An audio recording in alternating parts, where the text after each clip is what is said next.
Kelihatan nggak? Iya, Pak. Sampai di Kelihatan, electric Pak. ya? Apa? Kelihatan? Menyesal kalau itu Jadi bisa. Oke.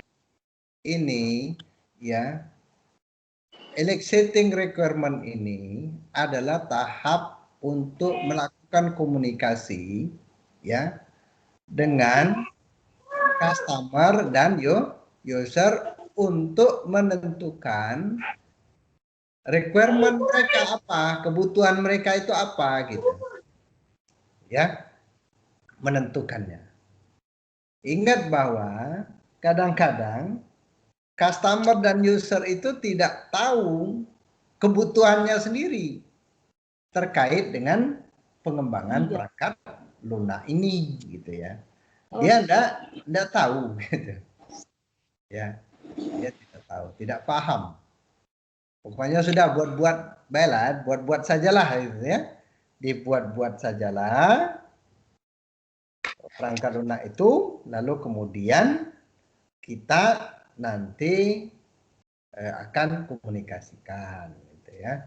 Nah, pada tahap eliciting requirement inilah kita melakukan komunikasi itu.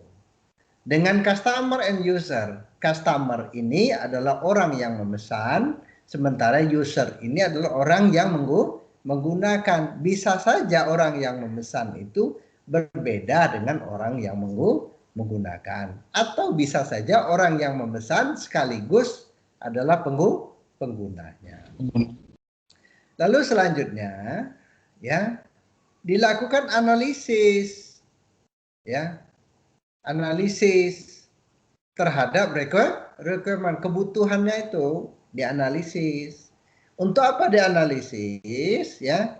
Untuk melihat apakah requirement itu sudah clear, sudah lengkap, tidak mengandung lagi ambiguitas, tidak kontradiktori, ya. Dan gunanya untuk apa? Bisa menyelesaikan topik atau permasalahan yang mereka hadapi, ya. Jadi dalam hal ini, ya, perlu dicek, dianalisis requirement ini, ya, dalam rangka melihat apakah dia unclear itu tidak clear, tidak jelas, ya, masih ngambang. Lalu tidak lengkap, incomplete, ya, ambiguous. Jadi apakah dia ambigu atau tidak, atau kontradiktori, ya, kontradiktori, bertentangan antara satu dengan yang lain. Lalu kemudian hal yang seperti itu untuk menyelesaikan berbagai permasalahan yang mereka hadapi. Dan requirement yang sudah ditentukan itu mesti recording ini ditulis, dicatat, ya. Dicatat ke dalam sebuah namanya dokumen. Oke, ya.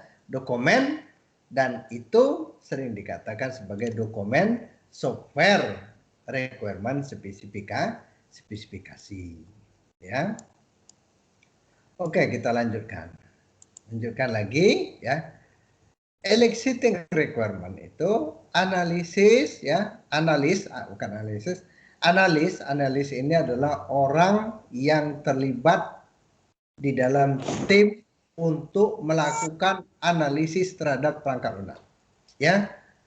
Jadi dia analisis can employ several technique to elicit the requirement from the customer. Jadi dalam hal ini, ya, analis itu memiliki banyaklah, ya, ada beberapa lah, ya, teknik yang bisa digunakan untuk elicit, saya mengumpulkan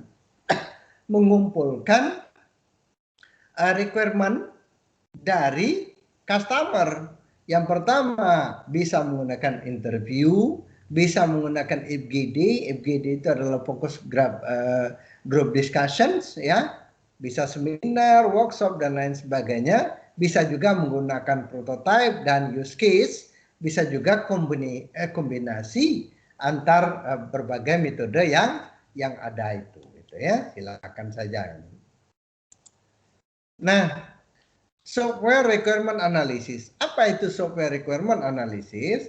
Yang pertama adalah determine ya the need or condition to meet for a new or alterate a product. Jadi di sini adalah menentukan kebutuhan atau kondisi apa ya, kondisi apa ya untuk mengembangkan produk yang baru. Dalam konteks ini kita bisa melihat ada namanya current system dan ada juga namanya next system. Current system itu adalah current sekarang ya, bagaimana software yang ada sekarang. Barangkali sistem yang ada sekarang tanpa software gitu ya. Bisa jadi software yang sekarang adalah bekerjanya pada workstation saja, tidak based on jaringan. Bisa juga sebagian computerized, sebagian tidak computerized. Nah, jadi dalam konteks yang seperti itu, maka menjadi bahan untuk kita merumuskan yang namanya current system. Nah, dari current system ini kita membuat sebuah katakanlah requirement untuk melihat produk yang akan datang atau software yang akan datang. Dengan kata lain bahwa analisis software requirement itu adalah sebuah proses untuk melakukan analisis terhadap customer dan user atau stakeholder terhadap kebutuhan-kebutuhan apa yang diinginkan terhadap perangkat lunak yang akan dikembangkan itu. Nah, dalam hal ini, requirement yang dimaksudkan mestilah actionable, measurable, testable, related to identified business need or opportunities, and defined to level of the detail sufficient for system design. Nah, requirement itu mesti actionable, bisa dieksekusi, ya, terukur, bisa diuji, ya. Lalu kemudian dia memiliki hubungan dengan kebutuhan bisnis yang diidentifikasi dan ada peluang yang terjadi di situ, gitu ya, opportunity. Dan itu didefinisikan secara detail, sedetail mungkin untuk terkait dengan bagaimana kita melakukan desain sistem pada proses selanjutnya. Berikutnya, requirement ini bisa jadi fungsional dan non-fungsional. Jadi fungsional artinya adalah sistem bekerja sesuai dengan fungsi-fungsi yang ada dan memenuhi kualifikasi yang diinginkan secara tertulis. Secara tertulis dan juga ya sesuai dengan aksinya. Fungsi itu sesuai dengan aksinya. Tambahan non fungsional adalah sesuatu yang bersifat katakanlah biasanya adalah subjektif, ya. Subjektif dalam konteks ini adalah kebutuhan yang dirasakan oleh pengguna itu. Misalnya, sistem mesti nyaman. Nah, ukuran kenyamanan ini itu sangat tergantung dengan orang yang menggunakannya. Nyaman pada konteks A belum tentu nyaman pada konteks B, gitu ya. Nyaman pada konteks A belum tentu nyaman pada konteks B. Kalau fungsional, misalnya sistem dapat menangani masalah entry data sistem akademik. Nah, itu ya. Sistem dapat menangani masalah entry data akademik. Nah, itu fungsional. Ya, itu fungsional. Kalau non fungsional, sistem mesti nyaman dan mudah digunakan. Nah, itu non fungsional. Bagaimana mengukur mudah digunakan? Mudah digunakan ini tergantung sekali dengan orang yang menggunakan. Bagi saya mudah, belum tentu bagi Anda hal tersebut menjadi lebih mudah. Selanjutnya adalah ya type of requirement. Yang pertama adalah functional requirement. Yang kedua performance requirement. Performance itu meliputi, ada catatan di sini, speed, accuracy, frekuensi, and throughput, gitu ya. Jadi apa itu speed? Kecepatan, gitu ya. Jadi dia cepat. Lalu akurasi, ya mesti akurasi. Dan berikutnya frekuensi dan throughput, ya.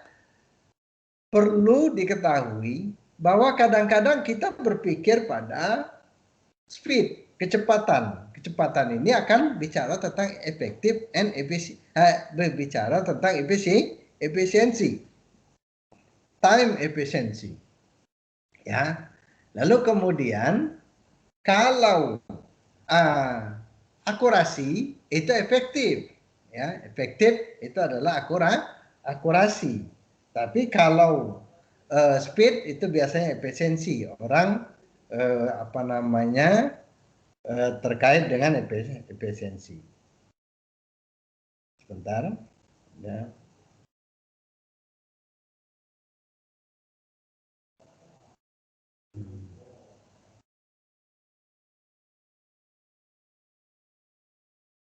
Jadi terkait dengan akurasi itu biasanya terkait dengan efektif. Kalau terkait dengan speed itu adalah masalah efisiensi biasanya, time, merujuk pada time. Lalu throughput itu artinya hasil, ya kita lihat hasilnya kayak apa, gitu ya. Itu. Lalu kemudian di type of requirement ini ada design constraint, ada batasan, ya batasan. Nah, sudah ditunjukkan tentang definisi dari software berkualitas itu kayak apa, ya. Misalnya quality attribute, ada atributnya. Kita bicara ke software itu bagus atau tidak, itu punya ketentuan. Yang pertama adalah reliability, yang kedua adalah portability, maintainability, dan supportability. Ya, supportability maksudnya. Yang pertama reliability adalah tetap, ya. Yang dimaksud dengan tetap itu adalah kalau Anda buat dua komputer, ada satu sistem yang akan diinstalkan di satu komputer A dan komputer B, hasilnya sama. Jangan nanti ketika diinstal di komputer A hasilnya 10, diinstal di komputer B hasilnya 15. Itu artinya tidak reliable, ya. Yang sering tidak reliable ini adalah tentang interface, ya. Tentang interface. Interface dipasang di sini, gitu ya. Bagus-bagus saja, tapi dipasang di tempat lain dia tidak bagus, ya.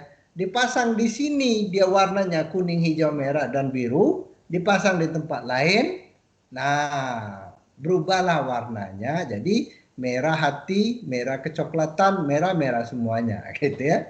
Jadi itu namanya tidak reliable.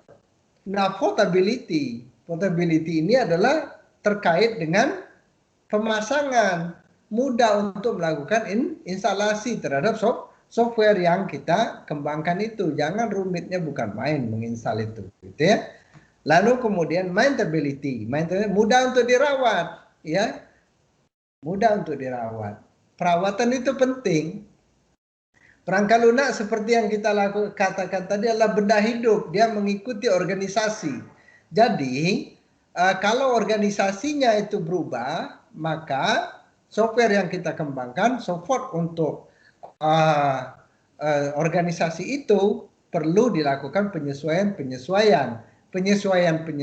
Inilah dikatakan sebagai maintenance. Dan maintenance itu mudah dilakukan. Maintenance mudah dilakukan itu adalah maintainability.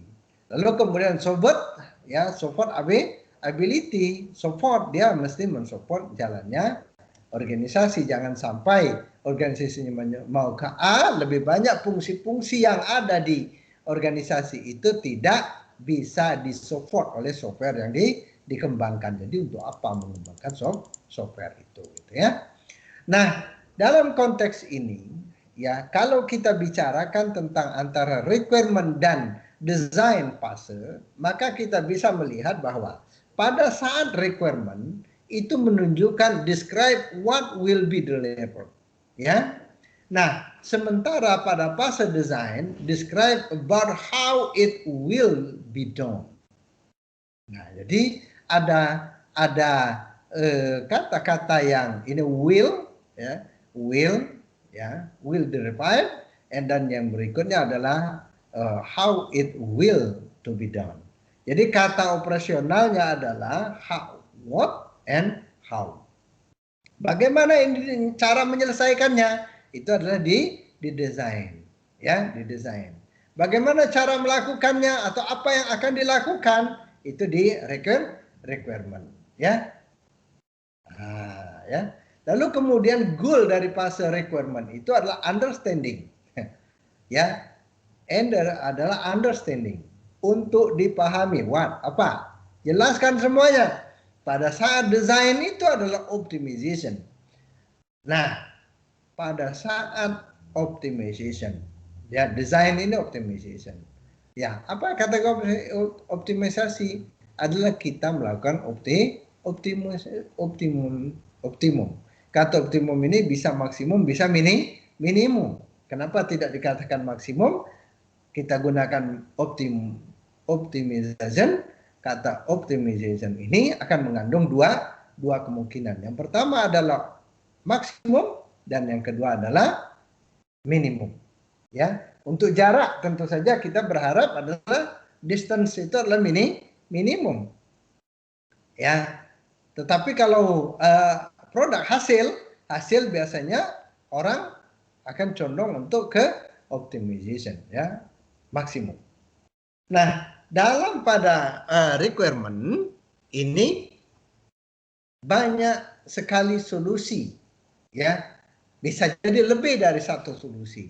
Tetapi ketika desain itu mesti, ya, mesti satu desain itu satu solusi saja dan itu merupakan solusi akhir. Nah, pada saat requirement ini biasanya customer itu interested, ya. Tetapi pada saat desain customer not interested most of the time, except for external. Jadi di sini karena terjadi berulang-ulang desain ini, ya, biasanya tidak dipahami oleh customer. Yang cukup desain itu biasanya tahunya hanya ini saja, hanya tim desain, tim pengembang saja.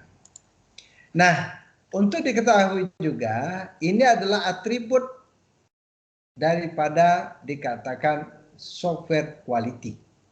Ya, ada atribut. Yang pertama correction, ya, correctness, reliability, efficiency, integrity, usability, survivability, maintainability, preferability, flexibility, portability, reusability, operability, expandability. Nah, ini adalah atribut-atribut yang terkait dengan software quality atau dikatakan software itu berkualitas. Correctness-nya bagaimana gitu, ya, satuan correctness-nya mudah dikoreksi atau tidak gitu, ya, correctness-nya kayak apa gitu, ya. Jadi lalu kemudian reliability sudah saya jelaskan tadi. Efisiensi, nah, ya, efisiensi. Wah, kalau kata efisiensi ini dengan merujuk pada time, duit, uang, gitu, ya, bisa macam-macam efisiensi. Efisien enggak, ya. Integrity,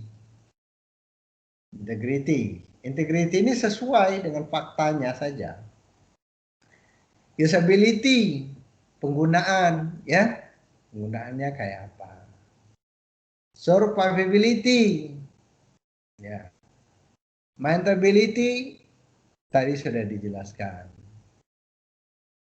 Lalu kemudian memverifikasinya kayak apa? Kebenarannya mudah nggak diverifikasi? Flexibility. Oh, kalau lingkungannya seperti ini bisa ngikuti tidak gitu ya. Reusability.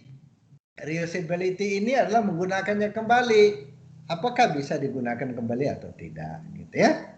Nah, itu hal-hal yang apa namanya terkait dengan quality attribute atau software quality attribute. Oke, selanjutnya kita masuk ke requirement analysis ya. Apa itu requirement analysis? Requirement analysis ini berisi pada defining stakeholder profile. Nah, jadi kita perlu namanya mendefinisikan profile stakeholder. Apa saja? Apa saja? Pertama deskripsinya, type-nya apa, ya. Lalu kemudian sukses kriterianya apa, responsibility-nya kayak mana, sukses kriteria, ya. Perlu sukses kriteria. Lalu kemudian implement, ya, kayak apa, requirement implement in the project in what why recommend reviewer, system tester and another. Ya, bagaimana nih reviewernya kayak apa, testernya kayak bagaimana, gitu ya. Jalannya seperti itu. Lalu kemudian deliver, lalu kemudian comment, isu, problem dan lain sebagainya terkait dengan interval dan sukses kriteria dan lain sebagainya. Ya, ini adalah perlu kita lihat nanti di saat melakukan analisis software itu. Lalu kemudian profile, user profile. Tadi kita stakeholder profile, berikutnya yang keduanya adalah user profile, sama itu user profile pun sama sebenarnya ya, sama ini yang dilakukan. Ini kita juga masuk ke environment-nya kayak apa, lingkungannya kayak mana gitu ya. Kita tentukan juga lingkungannya kayak apa gitu ya, lingkungannya. Misalnya lingkungannya, wah ini akan ditanam di server. Oh, ini adalah lingkungannya standalone software kita. Itu tentu saja berbeda ya. Lalu kemudian product overview ya. Overview produknya kayak apa? Dideskripsikanlah gitu ya semuanya tentang produk yang akan dikembangkan ini. Ya, overview. Dia overview lah bahwa seperti ini ABC komponen operating sistemnya apa saja. Ya semua ya yang terkait dengan overview terhadap produk kita. Bikinlah overview produk kita itu apa gitu ya. Lalu kemudian order product requirement apa saja, platform hardware-nya ya, sistem yang dibutuhkan, misalkan softwarenya kayak apa, perangkat lunaknya kayak apa, yang diperlukan, improvement requirement-nya kayak mana, applicable standarnya apa saja, legal, regularity, semuanya ya. Ini terkait semua masuk ke dalam ini, order product requirement. Ya, hardware platform, katakanlah software, supported host, peripheral, komponen software yang lain yang diperlukan apa saja. Lalu selanjutnya environmental requirement, ya. Environmental requirement macam-macam lah, ya. Bisa saja temperatur, bisa saja humidity, radiasi, bisa juga usage condition, resource dan lain sebagainya lah, ya. Ini adalah order requirement. Semuanya masuk ke dalam catatan-catatan requirement kita. Selanjutnya adalah software requirement spesifikasi. Sering disebut sebagai SRS. Ini adalah ya deskripsi komplit tentang tingkah laku dari sistem yang akan dikembangkan. Apa itu? Berisi sebuah dokumen yang clear dan deskripsi yang tepat, akurat untuk setiap requirement esensial dari software dan external interface-nya. Nah, ini SRS itu isinya adalah sebuah dokumen. Dari yang kita bicarakan tadi, dari requirement analysis dan lain sebagainya itu dituangkanlah dalam SRS ini. Tulis dalam SRS ini. Semuanya. Ya, semua tadi dituliskanlah ke dalam SRS atau dokumen yang kita miliki ini. Nah, apa saja isinya itu? Yang pertama, fundamental techniques, functional view, berisi hierarki, ya. Lalu kemudian proses, bisa saja use case, bisa juga information, ya. Dalam hal ini bisa menggunakan data flow diagram. Lalu kemudian bagaimana datanya, bisa berisi data structure kalau Anda ini DD, data dictionary, atau apakah menggunakan diagram Jackson, bisa, ya. Sintak diagramnya kayak apa? Menggunakan diagram Jackson. Nanti mungkin Anda punya, cek sajalah, ada cari bagaimana diagram Jackson itu. Apakah ini ya relasinya antar entitas menggunakan ER diagram? Kalau Anda pernah belajar basis data, bagaimana relationship antar entitas yang ada di dalam database kita, bisa dilihat dan diperlihatkan pada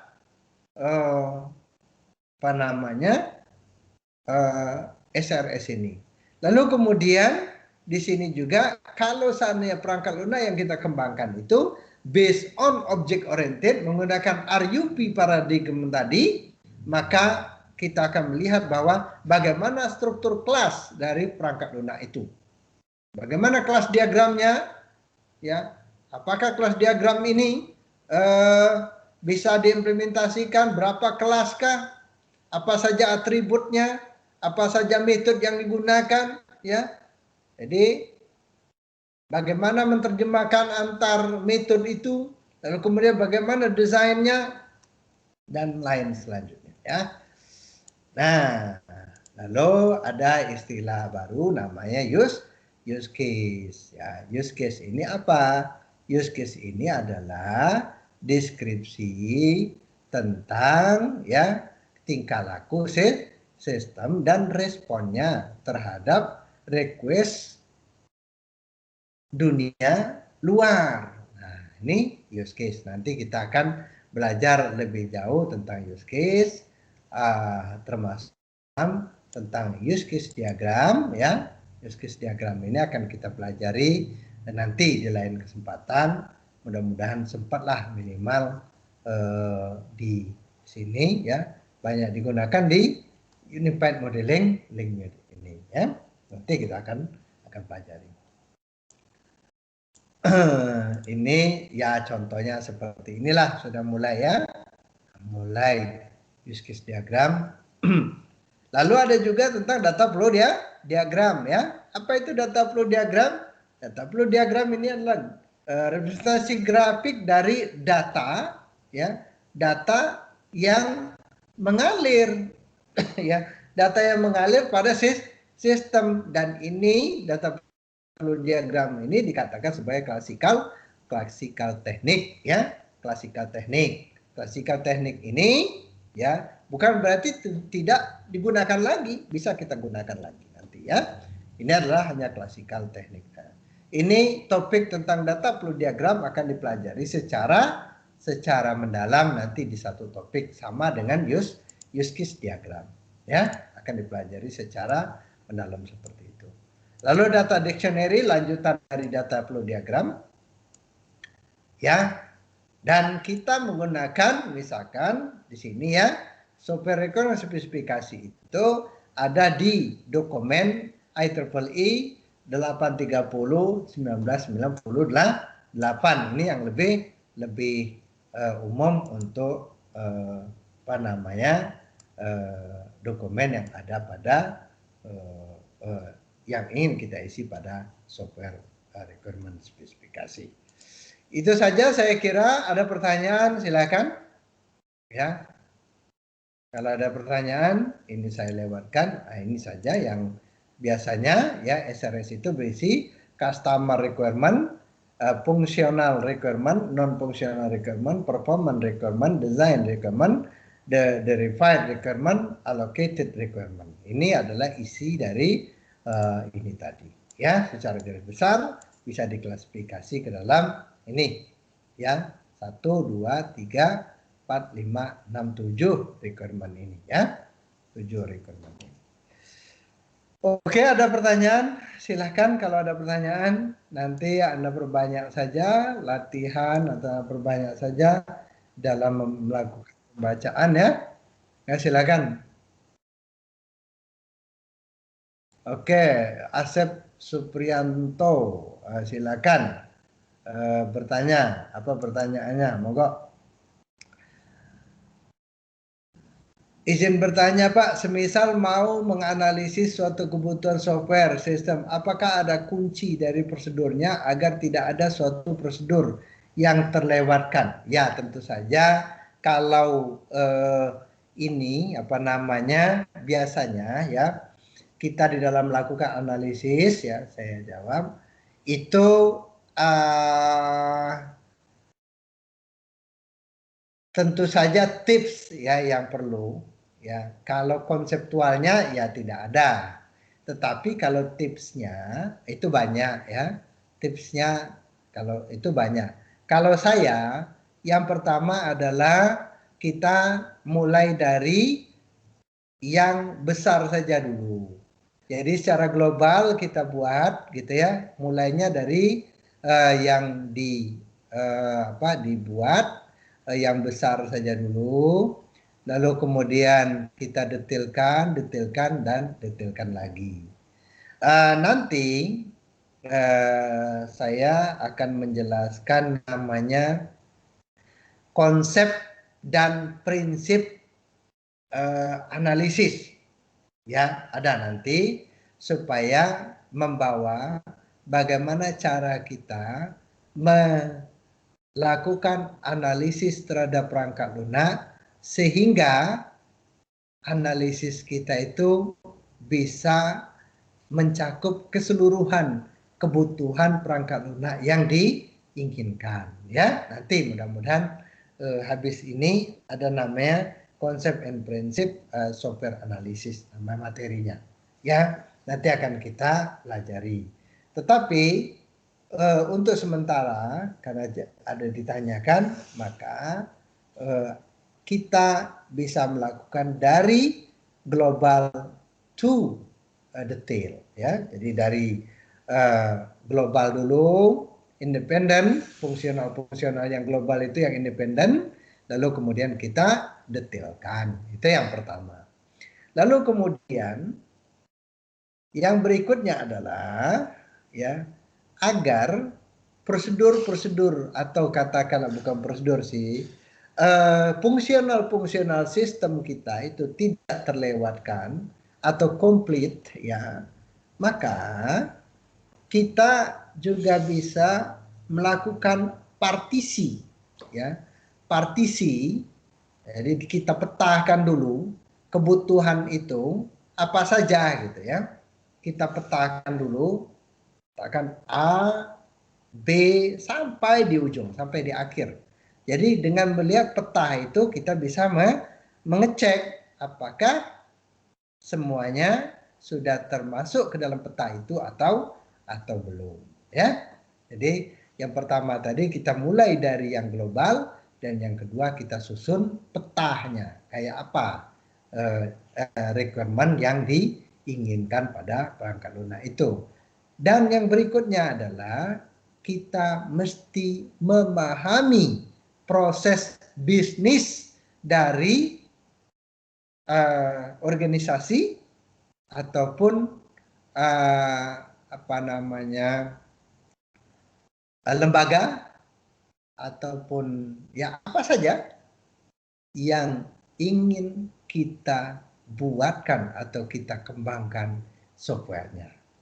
Oke ya, Asep ya, itu ada 3 tips atau cara untuk sementara di dalam melakukan completed terhadap requirement atau kebutuhan software atau sistem yang ingin kita kembangkan. Oke, yang lain silakan kalau ada pertanyaan lagi. Masih ada?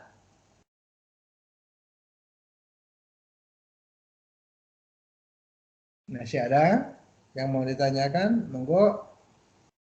Oke, boleh tanya. Langsung boleh, ini juga boleh ya. Jadi mengembangkan software ini enak gitu ya. Enak sebenarnya gitu, apalagi kalau Anda punya pengalaman ya, pengalaman mulai bekerja ya.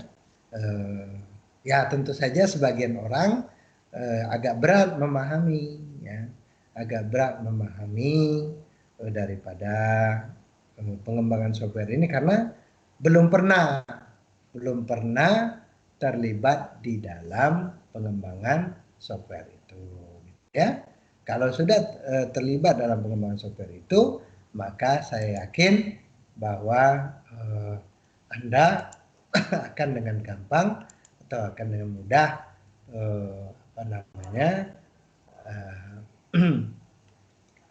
mengembangkan atau memahami penjelasan-penjelasan tentang software engineering ini. Oke, ada pertanyaan lagi? Silakan. Kalau tidak, kita hari ini cukup dulu ya. Saya tidak melanjutkan lagi. Kita masih punya waktu 1 jam lagi sebenarnya, tapi atau 1 SKS lagi. Tetapi saya ada mau prepare rapat. Barangkali ada tim dari Jakarta ingin rapat. Anda teruskan saja dengan mempelajari lebih detail, mencari paper-paper, teori-teori yang terkait dengan materi kita pada hari ini ya. Oke, bisa dipahami semuanya? Bisa, Pak. Nah, bisa ya. Bisa jadi Pak, mau tanya, apa? itu untuk mencari paper itu termasuk ditugaskan ya, Pak? Ya, itulah ya untuk lanjutan sebagai tugas secara umum ya, tidak juga lah di papernya ini, tetapi Anda baca-baca saja untuk menambah pengetahuan Anda tentang software development analysis ini ya. Tidak mesti juga semuanya direkod catatan lalu kemudian dikumpulkan. Saya kira belum, tetapi perlu Anda sudah ada tugas belum? Bahwa lanjutkan tugas tentang analisis terhadap tugas pertamanya kemarin sempat diberikan nggak bahwa perbandingan terhadap metodologi pengembangan perangkat lunak tadi? Sudah, Pak. Sudah ada itu Sudah, tugasnya? Nah, itu sudah, silakan nanti Anda kembangkan dan Anda kumpul sama Ibu Desti ya. Oke, saya kira itu saja dulu. Mohon maaf untuk hari ini saya mengajarnya 1,5 jam, tapi Anda boleh bertanya nanti. Oh ya, ini ada Desi ingin bertanya barangkali. Kita tunggukan dulu, lagi ngetik. Ya.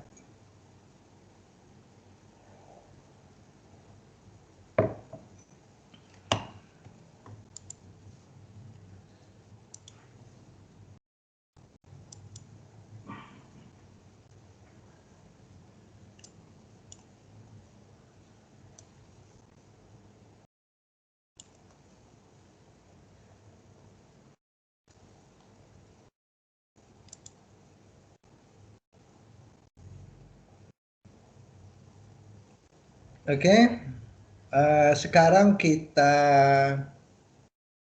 semuanya, halo, perlihatkan kamera ya.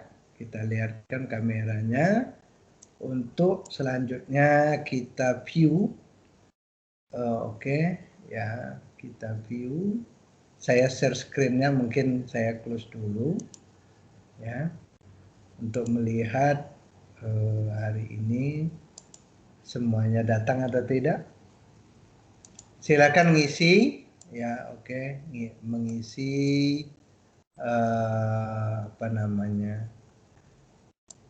daftar hadir kuliah Anda di apa namanya e-learning, dan nanti akan dilakukan pengecekan ya satu persatu ya, nanti akan saya lihat siapa saja yang full hadir atau tidak. Oke, demikian saya kira hari ini cukup. Nanti kita lanjutkan lagi ya minggu depan insya Allah ya. Oke, demikian. Assalamualaikum warahmatullahi wabarakatuh.